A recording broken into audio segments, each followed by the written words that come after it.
All right. Well, congratulations, David, on the incredible speech that the president has given. And we're so grateful that the U.S. administration has come to Davos and with such a large presence, and so grateful to you for being part of that. And this is your first World Economic Forum, is that right? It is, yes. Yeah. So it's an honor to be here, and thank you for thanks to the U.S. delegation for including me, but thank you for being such a great host. Well, we're thrilled to have you. And you know, I think that one of the reasons we wanted to have this session was, first of all, a lot of folks haven't met you. Maybe they saw you on the All In podcast, or maybe they seen you in one of the speeches from the White House on AI or on cryptocurrencies. But I think they'd like to hear directly from you. You know, maybe you can kind of give us your vision of, you know, what the role is. You're the AI and crypto czar. Right. But you also are the chairman of PCAST, the President's Committee on Science and Technology. But you've really become one of the president's closest confidants in regards to the overall administration and technology policy. So can you just give us your vision of what is the role that you're trying to accomplish and what the first year has been like? Well, I'm really a policy advisor for innovation on two key issues, which are AI and crypto. And I have a special status with the government. It's called a special government employee, where I can work half the year for the government, and then the other half of the year I get to kind of keep my old day job, which is being a Silicon Valley venture capitalist and entrepreneur. And the way I see the role is being a bridge between these two worlds. That we have this world, Silicon Valley, of innovation, and then we have the world of policymaking in Washington. And I feel like I can make a contribution if I can sort of bring that Silicon Valley perspective to Washington. Well, you've kind of mentioned before, you kind of see a gap in consciousness sometimes between DC and Silicon Valley, and it's more than just the tyranny of distance between the two coasts, but it's kind of the tyranny of, you know, a total misunderstanding of what's happening in the tech industry. How do you look at it today? Well, there are two very different cultures. It's probably true that there's a cultural divide just between politics and business generally, but then I think it's turbocharged when you're talking about Silicon Valley, which is a culture of disruption. It's a culture of moving fast, innovating. It likes to find new disruptive things. And it has a very open sort of mentality. It has a partnership mentality. People want to build new platforms and invite people onto those platforms. It's sort of a critical ingredient of any big tech company that becomes successful. They always want to have as many, they want to build an ecosystem around themselves. They want to have lots of participants. So, you know, they want to have the most apps in their app store. They want to have the most developers working on top of their API. So it's a very open and sort of inclusive mindset. Now, you get to Washington, and and I think this isn't specific to Washington. It's more of a policymaking or more of a bureaucratic mindset, where it's more about, it's just a more naturally command and control. It's about a little bit more about process. It's more rigid and established. And so these two worlds can sort of collide. But I would say that the greatest asset and advocate that innovators have in Washington is President Trump, because he really wants the United States to win. He wants it to be innovative and economically great, and he understands the importance of entrepreneurs and innovators. And so he's really been, I think, the greatest supporter of the technology industry in Washington. And it's not just, you know, the tech companies that already exist. It's the founders who just have an idea and are starting off and building something, making sure that we create the space for that innovation and experimentation is very, very important. Well, you are working in a technology industry that is going incredibly fast, especially in AI and cryptocurrencies, but everything the Committee on Science and Technology is looking at is immense, but you've been able to go remarkably fast. So what's been your secret? How is it that you've been able to go so fast in the first year? I mean, honestly, as President Trump, he has a tremendous bias for action. I mean, I think you saw it during his speech. This is a tremendously consequential American president. He has a tremendous sense of agency. He wants to get things done. And I've been in meetings in the Oval Office where you'll describe a problem to him. His first instinct is to pick up the phone. It's like, get so-and-so on the phone, and that could be a senator, or it could be a business leader, or it could be anybody. And his first instinct is just get him on the phone. Let's work this out right now. Any other president would not be like that. You might get a favorable audience, and then the president would say, well, go see this staff person, and then basically nothing would happen. This president wants to get things done as quickly as possible in that meeting, even if he can. And he works incredibly hard. I mean, just constantly working. And so when you compound that effect of just meeting after meeting, day after day, of that problem-solving mindset and wanting to get things done, it really adds up. And I think you can now see the results. 1 year later, you see the results in the American economy. It's really pretty incredible. If anyone had said that these would be our numbers after 1 year, I'm not sure anyone would have believed it. But in Q4, GDP growth rate 5.4%, despite a government shutdown. That just, that number just kind of blew everyone away. 2.6% core inflation, again, much lower than anybody thought. I think that beat the expectations by 40 basis points. Productivity gains were the highest in years. And then, there's other gas prices coming down, unemployment at historic lows. So the numbers have just been phenomenal. And the administration, the president's been able to do this, I think, in a remarkably short amount of time. And I think things are only going to get better this year as his full economic program goes into effect. Can you take us into one of those meetings, something that was you're especially grateful for getting done and completed, and how it got done? Well, I mean, one issue that I think is very important on AI is, and I think one of the great threats to innovation in the United States right now is that we have 50 different states running in 50 different directions wanting to regulate AI themselves. We have 1,200 bills going through state legislatures right now. It's a little bit of a knee-jerk reaction, I would say.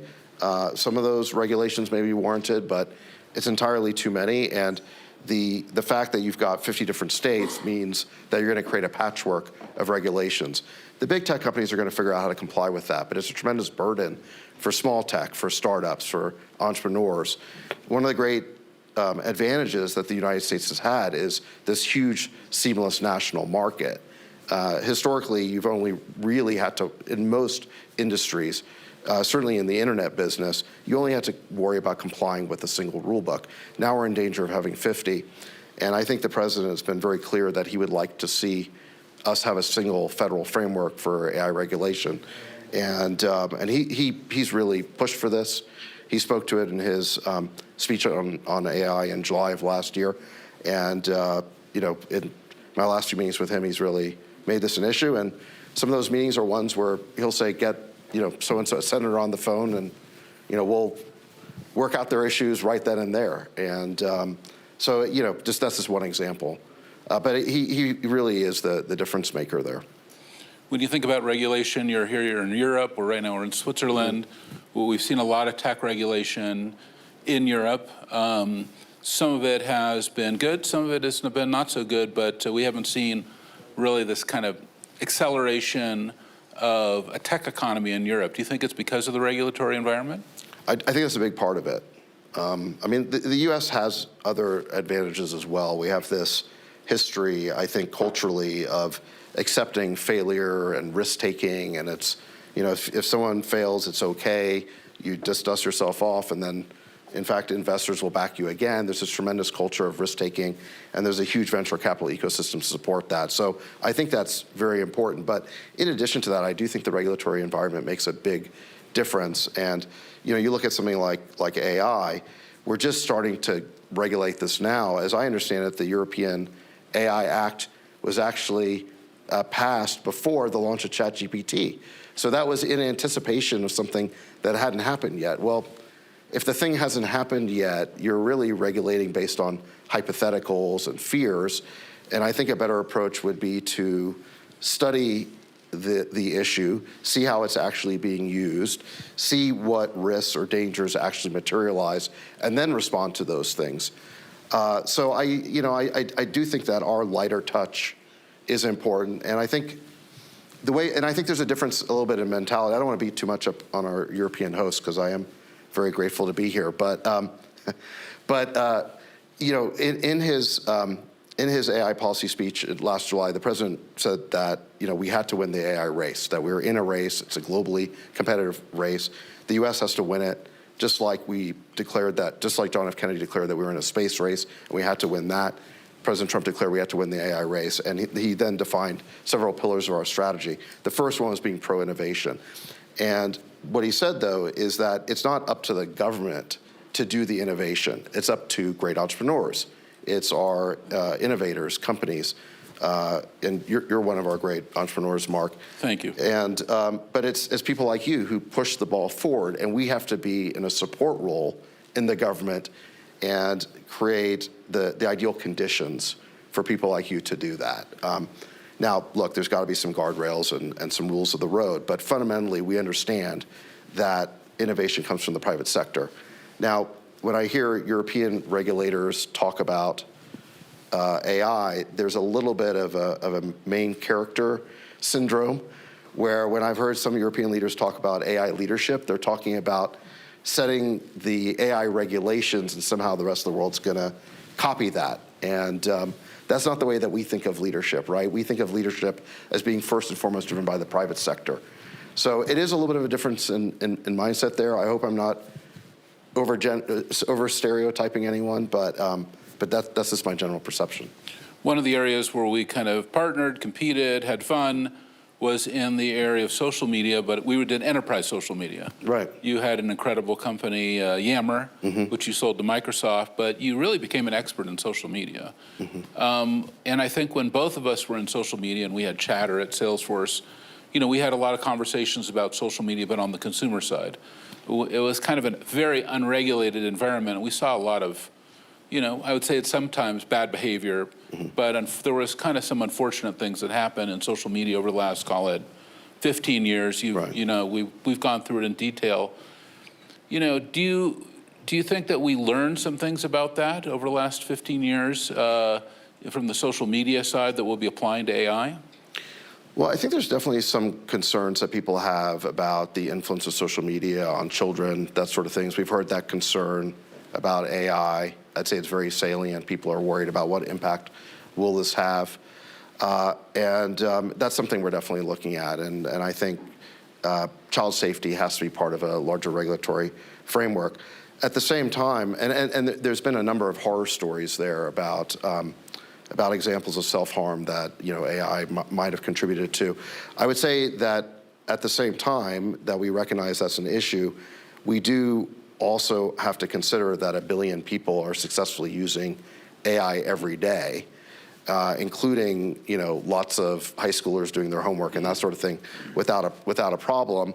I know that in China they're incorporating AI into K through 12 education, because this is going to be key to upskilling the whole next generation. Having the skills to use AI, to know how to prompt these AI engines, how to create agents, this is going to be a fundamental skill in the economy. So I think we have to be a little bit careful when we talk about protecting kids, that yes, I think we have to be aware of some of those downsides, but we can't act like it would be a good thing for kids not to ever use AI. And I think if all you do is listen to the media, you might get that impression. I think that would be a big mistake. And I talk to my kids about this. I say to them, I ask them, do you feel like AI is addictive? And they'll admit that, like, TikTok is addictive, and YouTube and Snap, those things are far more engaging to them because they're talking to their friends or they're watching video. For AI, they say, well, it would be hard to live without it because it's so useful, but I don't spend that much time on it. I use it like Google. It's to look something up. It's to do research.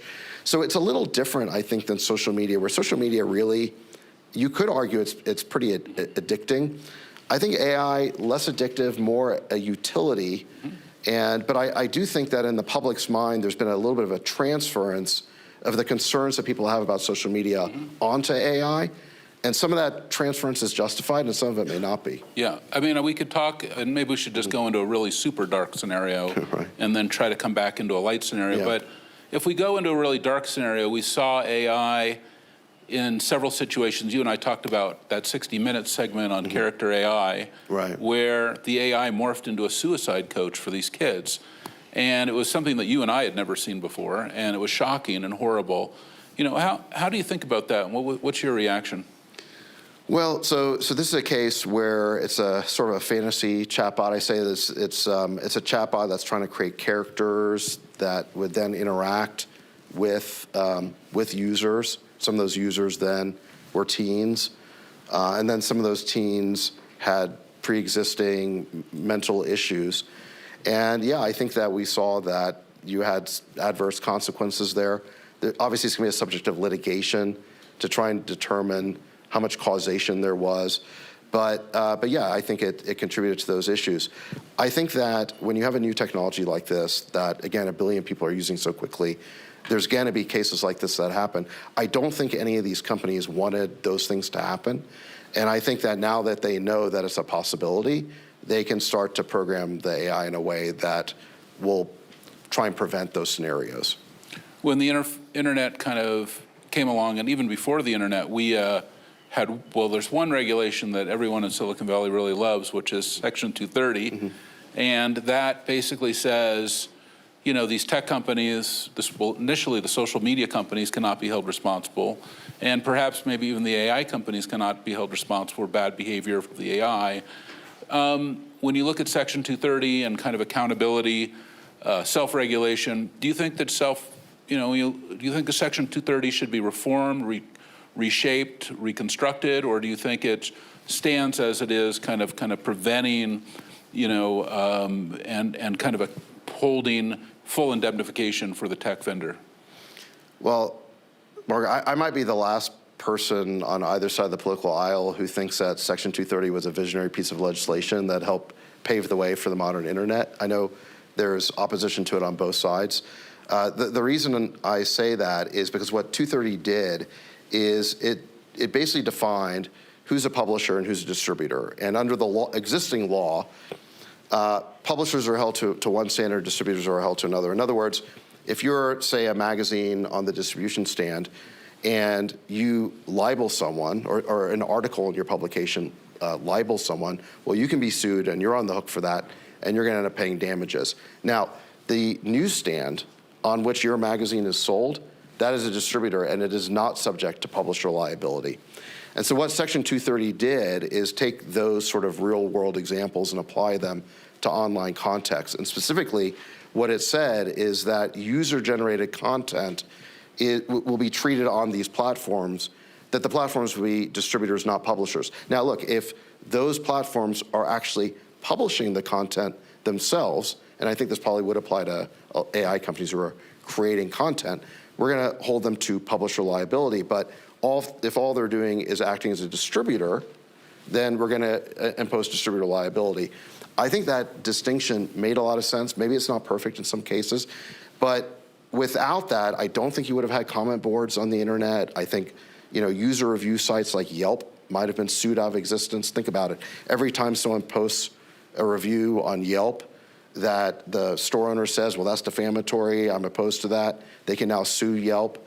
I think that these user-generated platforms may not have survived. And so I think it was very, very important in terms of allowing user-generated content to flourish all over the internet, including then on social media platforms. Ultimately, it's the user that benefits from the ability to express themselves. And I'm just not sure that if all of those UGC platforms were treated like publishers, that we'd be able to express ourselves in the way that we've been able to. And yes, you can point to some downsides of that, but on the whole, I think it's been very positive. And what I worry about is if 230 gets reformed and gets to be more restrictive, it's going to lead to much greater censorship. Already corporations have been taking down a lot of content that, I think it's now much better under President Trump, but under the last administration, you saw an epidemic of shadow banning, deplatforming, when someone expressed an opinion that went against the sort of conventional wisdom or the powers that be. Saw a lot of censorship during COVID. Things that are now recognized as being true could not be said without the user, like Dr. Jay Bhattacharya was kicked off X for the Great Barrington Declaration. So you look back on those things and say, gee, that was a really dangerous period where people were censored too much. We've now moved out of it, but what I worry about is you take away Section 230 protection, and now because of simple corporate risk aversion, these sites are really going to clamp down, and people aren't going to be able to express themselves in the same way. And how about then making the connection back to what we're talking about with AI, or an AI that is behaving badly? Well, I'm not sure that Section 230 does apply to AI companies because, I mean, look, this is getting into novel areas of law. Who knows how it's going to, be determined? Probably I'd want to consult some lawyers about this, but if you're getting me to react on the fly to this, 230 has always been applied to user-generated content on platforms. In the case of AI, it's the AI company that's publishing the content. So I think the liability might be a little different, but we'll see how it plays out. When you look at the opportunity now with China and AI, we've seen China really evolve a lot in the last year. We're seeing DeepSeek 4 now about to emerge. Exactly like what you said, there's an AI race going on. Where do you see the U.S. and China right now in the AI race and the model innovation that we've seen in both countries? So China is very formidable. They've got a lot of smart people there. They've got a lot of technological prowess. You've got, half a dozen really impressive frontier models coming out of China. With DeepSeek was sort of the original one that broke through about a year ago. Actually, it was about this time this year that DeepSeek launched. And I think a big part of the DeepSeek moment was the surprise factor that I think people had been complacent about the nature of the global competition, and they didn't think that people would say that China's years behind. Then DeepSeek launched, and you realize, well, wait a second, they're actually closer than that. I still think that the U.S. is in the lead. I think that our models are better, our chips are better, but they do have other advantages. They are spinning up power generation faster than we are. That's one area. I say another area that concerns me is AI optimism.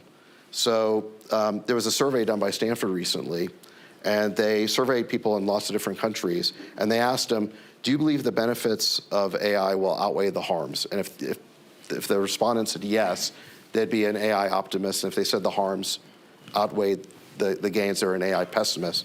Well, in China, 83% of the population are AI optimists. In the US, that number is only 39%. And we generally see that in Western countries. The AI optimism is a lot lower, and it's a lot higher in Asian countries. And I think it's a really interesting question about why they're more optimistic than we are, and who's right about that. But where I kind of worry is in the AI race, that if in a fit of pessimism, we do something like what Bernie Sanders wants, which is he wants to stop building all data centers, or if we have 1,200 different AI laws in the states, clamping down on this, clamping down on the innovation, I worry that we could lose the AI race because of a self-inflicted injury. So I hope that people will become a little bit more optimistic about this industry as more and more miraculous products come out. David, we're unfortunately having to cut it short because the president's speech went a little bit long, so maybe you could address that directly with him. I want to thank you so much for coming to Davos this year, and I hope we'll see you again because we're so thrilled that you're here to have Well, thank you for having me. Appreciate it. Well done. Good job.